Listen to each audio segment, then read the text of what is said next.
నమస్కారం. ప్రస్తుతం మనతో పాటు శ్రీ శుభంకరి సేవా సమితి వ్యవస్థాపకులు, మంత్ర విద్వాన్, దేవి ఉపాసకులు బ్రహ్మశ్రీ దుగ్గిరాల యాజ్ఞవల్క్య దిలీప్ శర్మ గారు ఉన్నారు. వారితో మాట్లాడిద్దాం. నమస్కారం గురుగారు. నమస్కారం.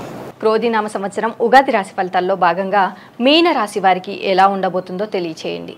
ఓం శుభంకర్యే నమః. మీనరాశి వారికి శ్రీ క్రోధినామ సంవత్సరంలో ఉన్నటువంటి గోచార ఫలితాలను తెలియచేస్తున్నాము. శ్రద్ధగా ఆలకించండి. మీనరాశిలో ఉండేటువంటి నక్షత్రాలు పూర్వాభాద్ర 4వ పాదము, ఉత్తరాభాద్ర 1, 2, 3, 4 పాదాలు, రేవతి 1, 2, 3, 4 పాదాల వారు మీనరాశిలో ఉంటారు. మీనరాశి వారికి ఆదాయం 11, వ్యయం 5, రాజ్యపూజ్యం 2, అవమానము 4. ఈ రాశి వారికి మే 1 నుండి సంవత్సరాంతము వరకు కూడా తృతీయ స్థానమునందు గురుడు స్వర్ణమూర్తిగాను,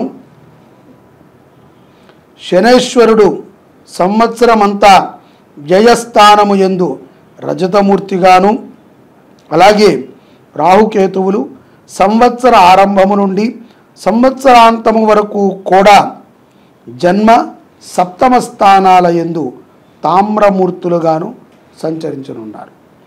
తృతీయ స్థానమెందలి గురుడు కార్యనాశనాన్ని కలగజేస్తాడు. బృహస్పతి జన్మ 3వ స్థానము యందు వృషభంలోకి ప్రవేశించినప్పుడు మీనరాశి వారికి జీవితంలో కొన్ని సవాళ్లు ఎదురవుతాయి. ఇక్కడ ఈ సవాళ్ళను ఎదుర్కొనుటకు శని కూడా మీకు సహకరిస్తాడు. ఎంతో ధైర్యాన్ని శని పరమాత్మ మీకు కలగజేస్తాడు. రకరకాల అదృష్టాలు మిమ్మల్ని వరిస్తూ ఉంటాయి. ఒకళ్ళు 10,000 రూపాయలు ఉద్యోగం చేస్తూ ఉంటే ఈ యొక్క అదృష్టం ఎలా ఉంటుందంటే 25,000 ఇస్తాము అని చెప్పి ఉన్న ఉద్యోగం పీక్కెళ్ళి అటు 25,000ది దొరక్క ఇటు 10,000 ఉద్యోగం లేక అట్లా టపేలమంటూ ఊడి 30,000 జీతానికి వేరే దగ్గర జాయిన్ అవుతారు. అలా ఊగిసలాడి ఆడి మనల్ని తీసుకెళ్ళి ఒక మంచి స్థానములో మీనరాశి వారిని క్రోధీనామ సంవత్సరములో ఆ యొక్క బృహస్పతి వక్రభావము చేత శని పరమాత్మ కూర్చోపెట్టడము తథ్యం. అలాగే కొంత ధన నష్టము కూడా ఉంటుంది. నమ్మినటువంటి వాళ్ళకి ధనమిచ్చి మోసపోవటం అనేటువంటిది మీనరాశి వారిలో ఈ సంవత్సరం మనం చూడవచ్చు. క్రోధీనామ సంవత్సరములో ఆర్థిక పరముగా కూడా నష్టాన్ని కలగజేసినప్పటికీ దృఢత్వాన్ని పెంచుతాడు. ఎవరు నీవారు, ఎవరు పరుల వారు అనేటువంటి విషయాన్ని స్పష్టంగా తెలియచేస్తాడు శని పరమాత్మ. ఇళ్ల స్థలాలలో గోలుమాలు జరుగుతుంది. నీ స్థలం బాగుందని తమ్ముడు స్థలం నీకిచ్చో, అక్క స్థలము మీకిచ్చో, మీ స్థలాన్ని వారు కైవసం చేసుకుంటాన్ని మనం చూడవచ్చు. ఇక్కడ ఎవరైతే గనక మీనరాశి జాతకులు వ్యాపారవేత్తలు ఉన్నారో అటువంటి వారు పెట్టుబడి విషయంలో చాలా జాగ్రత్తగా ఉండాలి. తొందరపాటుతో పెట్టుబడులు పెట్టినట్లయితే నష్టపోవాల్సి వస్తుంది. వర్షాకాలములో చేసేటువంటి కొన్ని వ్యాపారాలు లబ్ధిని చేకూరుస్తాయి మీనరాశి వారికి. అలాగే కష్టమైనటువంటి పనిని సులువుగా శ్రమ లేకుండా చేసేస్తారు మీనరాశి వారు. స్నేహితులతో సత్సంబంధాలని దృఢపరుచుకుంటారు. అభద్రతా భావంతో ఉన్నటువంటి వ్యక్తులని మీరు చాలామందిని దర్శిస్తూ ఉంటారు. ఆ అభద్రతా భావంతో ఉన్నటువంటి వ్యక్తులకి మంచిని బోధిస్తూ ఉంటారు. ఆధ్యాత్మికమైనటువంటి విషయాలలో ముందుంటారు. ఆధ్యాత్మికమైనటువంటి యాత్రలని కూడా ఈ యొక్క క్రోధీనామ సంవత్సరములో మీనరాశి వారు చేయటం మనం గమనించవచ్చు. మీనరాశి వారికి ఈ సంవత్సరం అంతా జన్మ సప్తమ రాశులలో లోహమూర్తులుగా ఆశించిన ఫలితాలని కలగకుండా ఆపేటువంటి కొన్ని గ్రహాలు వీక్షణ ఉంది.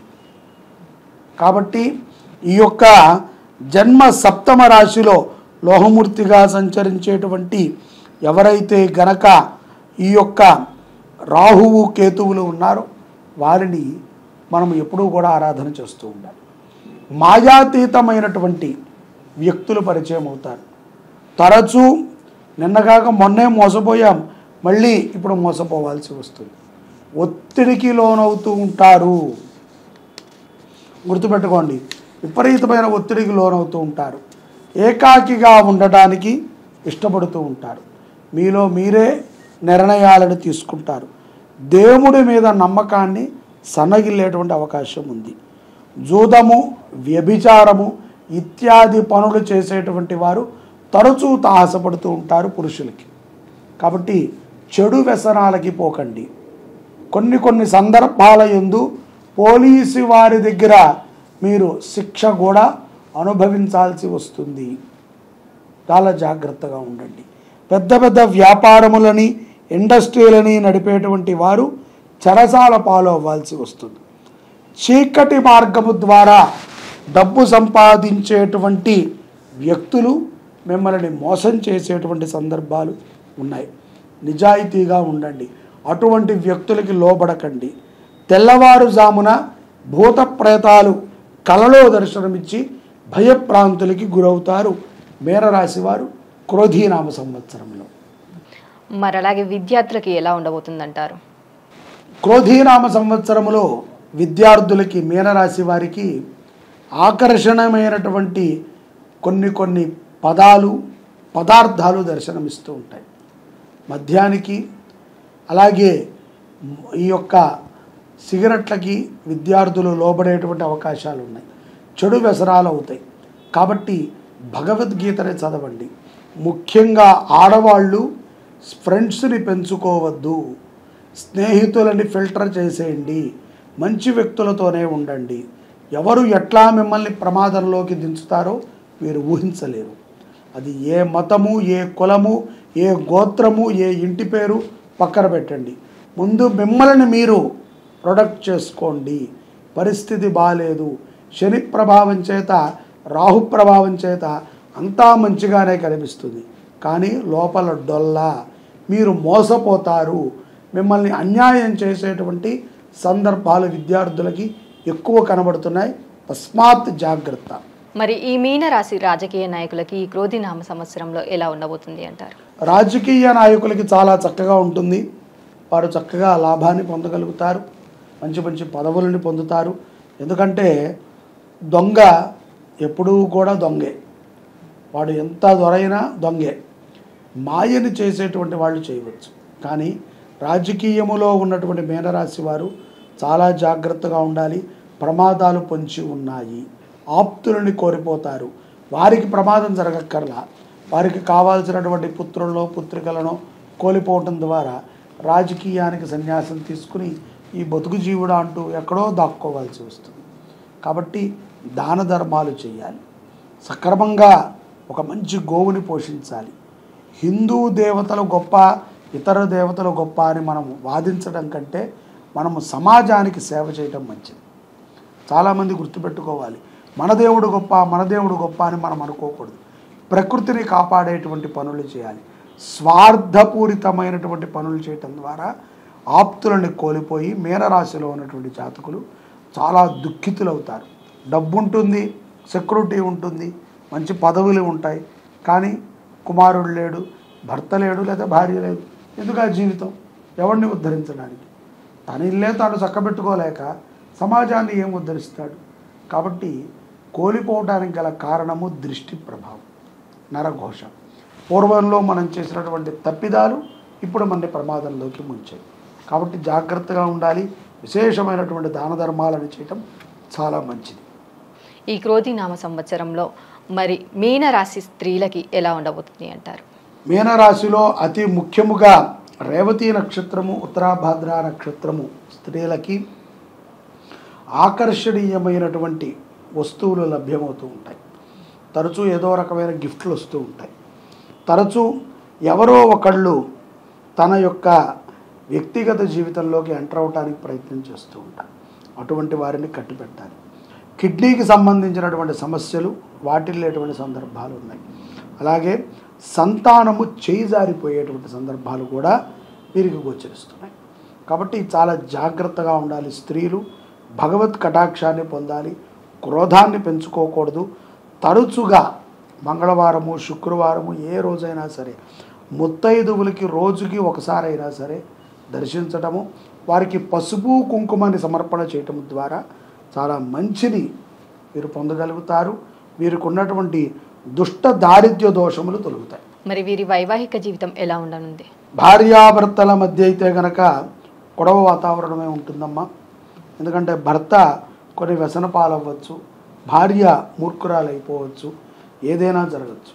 దానికి కారణము గ్రహస్థితులు అని మనం అనుకోవాలి. కాబట్టి ఒకవేళ భర్త అలా ఉన్నా కూడా భార్య సర్దుకుని కాపాడుకోవాలి. ఒకవేళ భార్య తాను ఏదైనా అనికార్యాల వల్ల ఏదైనా కొన్ని అలవాట్లు అయితే కనుక వాటిని ఖండించుకుని తాను జీవనం గడపడం మంచిది. తద్వారా విజయాన్ని పొందుతారు. లేకపోతే ఈ కొట్టుకుని విడివిడిగా ఉన్నా కూడా వీళ్ళిద్దరికీ ఒకళ్ళంటే ఒకళ్ళు చాలా ప్రేమ ఉంటుంది. సో అందుకని విడిపోవటం కంటే కలిసి సుఖంగా ఉండటం మంచిది. మరి వివాహం కాని స్త్రీలకు కావచ్చు, మరి సంతానం లేని వారికి కావచ్చు, ఈ యోగం ఉంది అంటారా? వివాహము కానటువంటి స్త్రీ పురుషులు ఇరువురికి కూడా వివాహం అవుతుంది. దాంట్లో ఏం డోకా లేదు, మంచి సంబంధాలు వస్తాయి. అలాగే సంతానము లేనటువంటి వారికి కూడా సంతానప్రదమైనటువంటి యోగ్యమే లభిస్తుంది. మరి ఈ రాశి వారు పాటించాల్సిన పరిహారాలు ఏంటంటారు? వీరు తప్పనిసరిగా రావి చెట్టుని నాటడం మంచిది. రావి చెట్లని ఎన్ని కుదిరితే అన్ని నాటటము చాలా మంచిది. అలాగే శివ దర్శనం, సోమవారము పూట ఆవు నెయ్యి, బెల్లము, అలాగే బియ్యం వీటిని శివాలయములో బ్రాహ్మడికిచ్చి పాయసాన్ని చేసి శివుడికి నైవేద్యం పెట్టించడం మంచిది. ఆ ప్రసాదంగా తీసుకోవటం కూడా మంచిది. అలాగే అన్నదానములో బియ్యాన్ని ఎంత దానమైతే, ఎంత బియ్యం అవసరమైతే అంత బియ్యాన్ని సమర్పించడం ద్వారా నూనె, మంచి నూనె ఉంటుంది కదా, ఆ నూనెని సమర్పించడం ద్వారా వీళ్ళు మంగళప్రదమైనటువంటి అనుగ్రహాన్ని పొందగలుగుతారు. ఈ సంవత్సరంలో వీరు అన్నదానాన్ని చేయటము, సోమవారం పూట శివుడికి ఆ యొక్క పాయసానికి సంబంధించిన ద్రవ్యాలు కొనుక్కు వెళ్ళి అక్కడ దేవాలయంలోనే వండించి నైవేద్యం పెట్టడం ద్వారా మంగళప్రదమైనటువంటి అనుగ్రహాన్ని మీనరాశి జాతకులు క్రోధీనామ సంవత్సరంలో పొందుతారు. అలాగే గురువుగారు, క్రోధీనామ సంవత్సరంలో మీనరాశి వారికి ఎలా ఉండబోతుంది, అలాగే వీరు పాటించాల్సిన పరిహారాలు ఏంటనేసి చాలా చక్కగా వివరించారు. ధన్యవాదములు. నమస్కారం.